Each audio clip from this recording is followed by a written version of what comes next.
ایسی امت کا جس امت کا ایک ایک فرد یہ سمجھتا ہو کہ ہم پیدا کیے گئے ہیں پوری دنیا کے تمام انسانوں کے لیے. اس امت کا پیسے کے خرچ کرنے کا انداز، اس امت کا اپنے وقت کو خرچ کرنے کا انداز کیا بدل نہیں جائے گا؟ یہ جو صحابہ کرام کی فضول خرچیاں ختم ہوئیں، صحابہ کرام کی زندگی میں سادگی آئی، صحابہ کی زندگی میں کفایت شعاری آئی، صحابہ ایک ایک منٹ کو صحیح استعمال کرتے تھے. نہ ان کی عورتیں فضول باتوں میں، بازاروں میں گھومنے میں، شادی بیاہ کی تقریبات میں ایک منٹ بھی برباد کرتی تھی.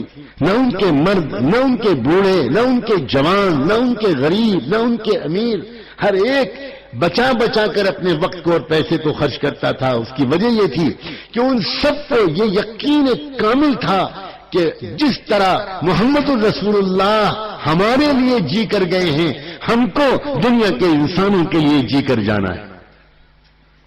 کوئی فرق نہیں تھا. تب یہ امت تھی. اور جب یہ امت ایسی بنی تو اللہ تعالیٰ نے اس امت کے ہاتھ میں دنیا کی قیادت سپرد کر دی. اس امت کو موقع دیا کہ اب تم اس قابل ہو گئے ہو، اب ہم تم کو موقع دیتے ہیں کہ تم انسانوں کے اندر انصاف قائم کرو. اسی لیے اللہ نے ان کو دنیا میں محبوبیت دی، دنیا میں پاور دیا، دنیا میں اقتدار دیا، دنیا میں حکومت دی، اس لیے کہ وہ دنیا کے انسانوں کے لیے رحمت بن گئے تھے. بوجھ نہیں تھے وہ مسائل نہیں بنے ہوئے تھے، بلکہ سارے دنیا کے مسئلوں کا حل بنے ہوئے تھے. آج کے مسلمان ذرا اپنے گریبان میں جھانک کر دیکھو، ذرا کہاں پہنچ گئے ہوں.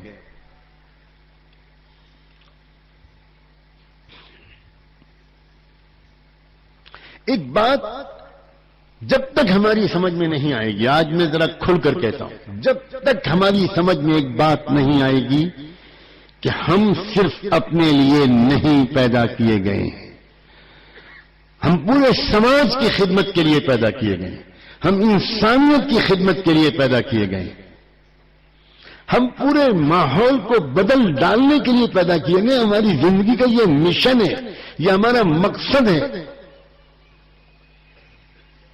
تب تک دین کی حقیقت ہماری زندگی میں نہیں آ پائے.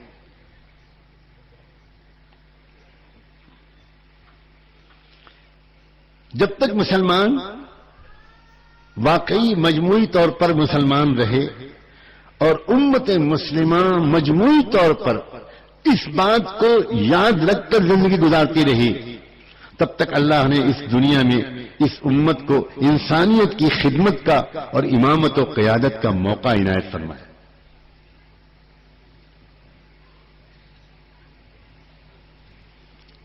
دنیا میں جتنی ترقیاں ہوئیں، جتنی بہار آئی، وہ اسی دور میں آئی.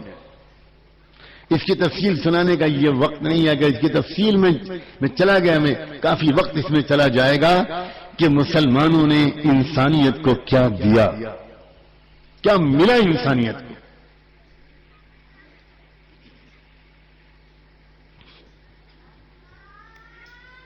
شرافت، انصاف، امن، بھائی چارہ، معاف کرنے کی عادت، انتظار کرنے کا حوصلہ، بدلہ نہ لینا، خون نہ بہانا،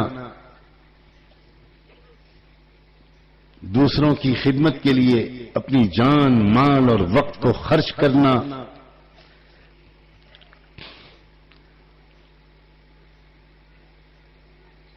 یہ سارے قیمتی تحفے امت مسلمہ کے ذریعے انسانیت کو ملے. انسانیت نہیں جانتی تھی اس وقت. کسی ملک میں انسانیت نہ عورتوں کی عزت کرنا جانتی تھی، نہ بزرگوں اور بوڑھوں کی عزت کرنا جانتی تھی، نہ غریبوں کے ساتھ اچھا سلوک کرنا جانتی تھی، نہ پڑوسیوں کے ساتھ اچھا سلوک کرنا جانتی تھی، نہ یتیموں اور بیواؤں کے آنسو پوچھنا جانتی تھی. رب کعبہ کی قسم یہ سب کچھ سکھایا رحمت دو عالم صلی اللہ علیہ وآلہ وسلم نے امت کو، اور امت نے سکھایا انسانیت کو۔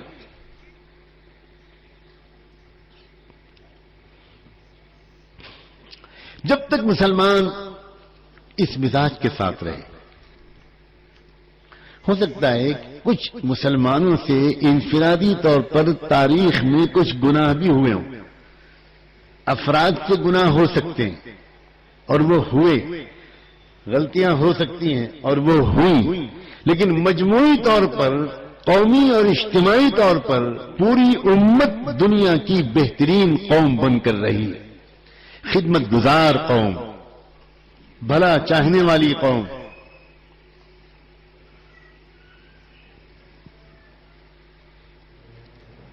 جدھر نکل گئے وہ لوگ، ادھر کے لاکھوں عوام نے دین کو قبول کیا۔ اور ایک خاص بات یاد رکھنا، یہ جو رکاوٹیں آتی تھیں جن کی وجہ سے کبھی کبھی جنگ کرنی پڑتی تھی، یہ رکاوٹیں عوام کی طرف سے نہیں آتی تھیں، یہ رکاوٹیں لوٹ کھسوٹ کرنے والی حکومتوں کی طرف سے آتی تھی۔ وہ جانتی تھی حکومتیں کہ اگر یہ لوگ ہمارے عوام کے ساتھ مکس اپ ہو گئے اور لوگوں نے قریب سے ان کو دیکھا ہمارے عوام میں، تو پورے کے پورے ہمارے ملک کے عوام ان کا دین قبول کر لیں گے۔ اس لیے وہ نہیں چاہتے تھے، اور وہ حکومتیں جو ناکام ہوئی، مٹھی بھر صحابہ کرام کے سامنے جو شکست کھا گئیں، اس کا ایک بہت بڑا ظاہری سبب یہ بھی ہوا کرتا تھا کہ ان کے ملک کے عوام ان کی فوجوں کا اور اپنی حکومتوں کا ساتھ نہیں دیتے تھے۔ کاش کہ علماء ان نقاط پر ذرا غور کریں۔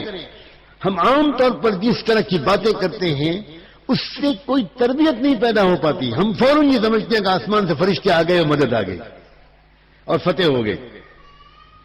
یقیناً اللہ کے فیصلے کے بغیر نہ شکست ہو سکتی ہے نہ فتح، لیکن اللہ کا فیصلہ ہوتا ہے کچھ شرائط پر۔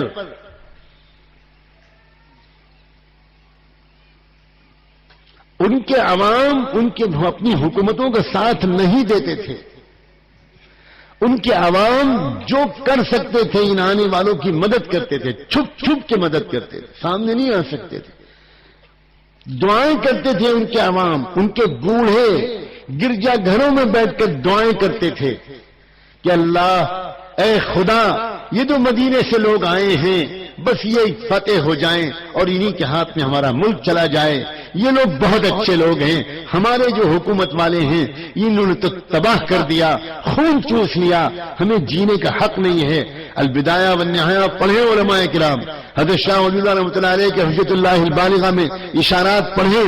حضرت شاہ صاحب نے اس وقت کی گرتی ہوئی مغل حکومت کے بگڑے ہوئے بادشاہوں کو سمجھانے کے لیے کہا تھا، یاد رکھنا اگر تم اس ملک کی تباہی اور اپنی حکومت کے زوال سے بچنا چاہتے ہو تو قیصر و کسریٰ کی حکومتوں کے زوال کے اسباب مجھ سے پوچھو۔ انہوں نے لکھا ہے صاف صاف کہ اس لیے قیصر و کسریٰ کی حکومتیں چھنی رومن اور پرشین امپائر میں، اس لیے انقلاب آیا، اس لیے اسلام وہاں پر چلا کیونکہ وہاں کی حکومتیں اپنے عوام پر بے پناہ ظلم کر رہی تھیں۔ لاکھوں عوام دن رات اوور ٹائم محنت کر کے بھی 2 وقت کی روٹی نہیں کھا پاتے تھے، اتنے ٹیکسز کا بوجھ ان حکومتوں نے اپنے غریب عوام پر لاد دیا تھا اور خود عیاشیاں کرتے تھے۔ ایک ایک بادشاہ کے، شہزادے کے، تاج کے ایک ایک موتی کی قیمت اس دور کی قیمت کے لحاظ سے 1,80,00,000 ہوتی ہے۔ ہرقل بادشاہ، رومن امپائر کا بادشاہ جس وقت بھاگا ہے آپ یقین آپ حیرت کریں گے، ہرقل بھاگتے ہوئے اپنے ساتھ 700 باورچیوں کو لے کر گیا ہے۔ جیسے آج کل کی حکومت والے اور آج کل کے منتری اور منسٹر اور آج کل کے ساری دنیا کے حکمراں کس طرح لوٹ کھسوٹ میں لگے ہوئے ہیں، یہی حال اس وقت کے حکمرانوں کا تھا۔ اور ادھر جب یہ پہنچے مدینہ منورہ سے جانے والے صحابہ اور تابعین ان کی زندگی، ان کے جذبات، ان کی تمنائیں یہ بار بار یہ پیغام دیتے تھے، ہم تم سے کچھ لینے کے لیے نہیں آئے ہیں، ہم تو تم کو بندوں کی غلامی سے نکال کر خدا کی غلامی تک پہنچانے کے لیے آئے ہیں، ہم تم کو آزادی دلانے کے لیے آئے ہیں۔ اور وہ صرف عوام سے بات نہیں کرتے تھے، جب پرشین امپائر کے آرمی چیف نے جب یہ بات کہلائی، رستم جس کا نام تھا، اور اس نے یہ بات کہلائی کہ میں پہلے بات کرنا چاہتا ہوں جو لوگ مدینے سے آئے ہیں ان سے کہلا دو کہ وہ اپنا ایک نمائندہ ڈیلیگیشن بھیجیں، میں ان سے بات کرنا چاہتا ہوں کہ وہ لوگ آئے کیوں ہیں مدینے سے ہمارے ملک میں، کیا مقصد ہے ان کے آنے کا۔ سلام ہو امیر الجیش حضرت صاحب پر کہ انہوں نے ایک وفد، ایک جماعت بنائی اور کہا جاؤ اور جا کر رستم کے سامنے بات کرنا، اور دیکھو اس جماعت کے متکلم انہوں نے کس کو بنایا؟ ربعی ابن عامر کو۔ اس میں ہاشمی مطلبی لوگ بھی رہے ہوں گے، اس میں قریش کے گورے چٹے بہترین شاہی بڑے خاندانوں کے صحابہ بھی رہے ہوں گے، بہترین نمائندہ فصیح لوگ بھی رہے ہوں گے، لیکن ربعی ابن عامر ایک ساونے رنگ کے چھوٹے سے قد کے گنگریا بالے بال کے ایک ادنا درجے کے غلام تھے، غلام۔ ہم سب کی عزت و ناموس ربعی ابن عامر کے قدموں پر قربان ہو۔ اتنا گمنام صحابی کہ جن کا اگر یہ واقعہ نہ ہوتا تو شاید تاریخ میں ان کا نام بھی نہ۔ سوجی کی گڈنس سے بنا چیزی اور ٹیسٹی سن پیس